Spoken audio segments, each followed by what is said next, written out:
سامعین گرامی، قرآن کریم کے مضامین و آیات پر غور کرنے سے پتہ چلتا ہے کہ وہ اللہ تعالیٰ کی طاعت و تقوی پر تحریض کے اسالیب سے مالا مال ہیں، جیسا کہ ارشاد باری تعالیٰ ہے وَلَوْ أَنَّ أَهْلَ الْقُرَىٰ آمَنُوا وَاتَّقَوْا لَفَتَحْنَا عَلَيْهِمْ بَرَكَاتٍ مِّنَ السَّمَاءِ وَالْأَرْضِ، اور اگر یہ بستیوں والے ایمان لے آتے اور تقوی اختیار کر لیتے تو ہم ان پر آسمان اور زمین دونوں طرف سے برکتوں کے دروازے کھول دیتے۔ اسی طرح ارشاد باری تعالیٰ ہے وَمَن يَتَّقِ اللَّهَ يَجْعَل لَّهُ مَخْرَجًا وَيَرْزُقْهُ مِنْ حَيْثُ لَا يَحْتَسِبُ وَمَن يَتَوَكَّلْ عَلَى اللَّهِ فَهُوَ حَسْبُهُ، اور جو کوئی اللہ سے ڈرے گا اس کے لیے مشکل سے نکلنے کا کوئی راستہ پیدا کر دے گا اور اسے ایسی جگہ سے رزق عطا کرے گا جہاں سے اسے گمان بھی نہیں ہوگا،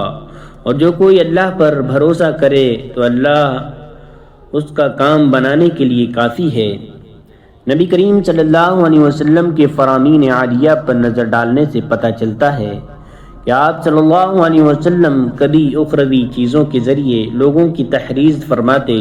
تو کبھی دنیاوی اشیاء کے ذریعے اور کبھی معنوی چیزوں کے ذریعے۔ آپ علیہ السلام کی اخروی چیزوں کے ذریعے تحریض مثلاً توحید کو مضبوطی سے تھام لینے اور ارکان اسلام کی ادائیگی پر ابھارنا، اور ان چیزوں پر نبی کریم صلی اللہ علیہ وسلم کا لوگوں سے جنت کا وعدہ فرمانا۔ چنانچہ حضرت ابو ہریرہ رضی اللہ عنہ سے مروی ہے کہ ایک اعرابی دیہاتی شخص خدمت رسالت معاد صلی اللہ علیہ وسلم میں حاضر ہو کر عرض کرنے لگا،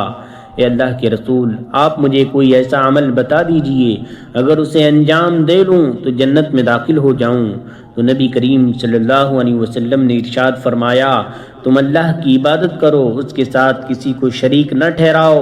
نماز قائم کرو، زکوٰۃ ادا کرو، رمضان مبارک کے روزے رکھو۔ راوی حدیث فرماتے ہیں کہ مذکورہ شخص یہ کہتے ہوئے واپس ہوا کہ بخدا میں ان چیزوں پر کسی اور چیز کا اضافہ نہیں کروں گا۔ جب وہ واپس چلا گیا تو آپ صلی اللہ علیہ وسلم نے فرمایا، اگر کسی کو کسی جنتی کی زیارت کرنی ہو اس شخص کو دیکھ لے۔ کبھی حضور پاک صلی اللہ علیہ وسلم معنوی اشیاء کے ذریعے تحریض و تحفیر فرمایا کرتے تھے، جیسا کہ آپ صلی اللہ علیہ وسلم نے حضرت عبداللہ بن عمر رضی اللہ عنہما کے بارے میں فرمایا کہ عبداللہ کیا خوب انسان ہیں، کاش کہ وہ رات میں بکثرت نماز کا اہتمام کرتا۔ حدیث کے راوی حضرت سالم فرماتے ہیں کہ اس کے بعد سے حضرت عبداللہ بن عمر رضی اللہ عنہ رات میں بہت کم سوتے تھے۔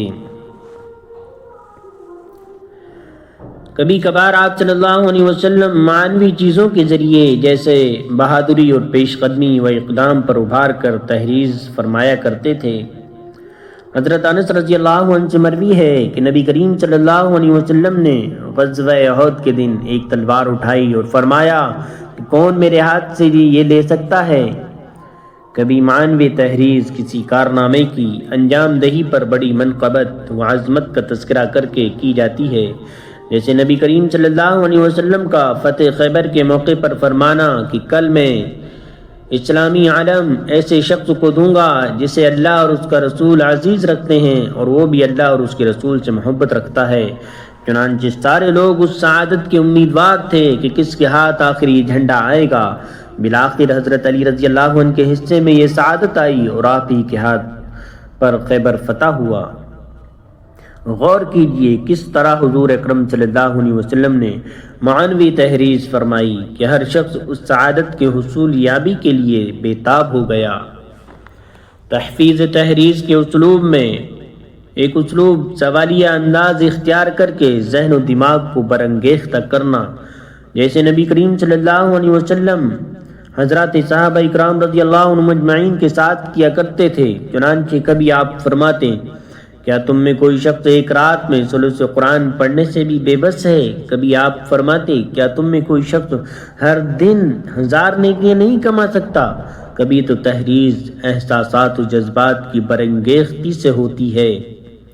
جیسے حضور پاک صلی اللہ علیہ وسلم کا حضرات انصار سے فرمانا،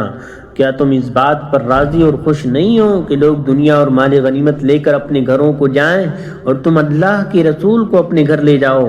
اگر دوسرے لوگ کسی وادی میں چلیں اور انصار کسی اور گھاٹی میں چلیں تو میں انصار کی وادی یا گھاٹی میں چلوں گا۔ کبھی تحریض اچھے القاب اور مناصب مرتبے کے ذریعے ہوتی،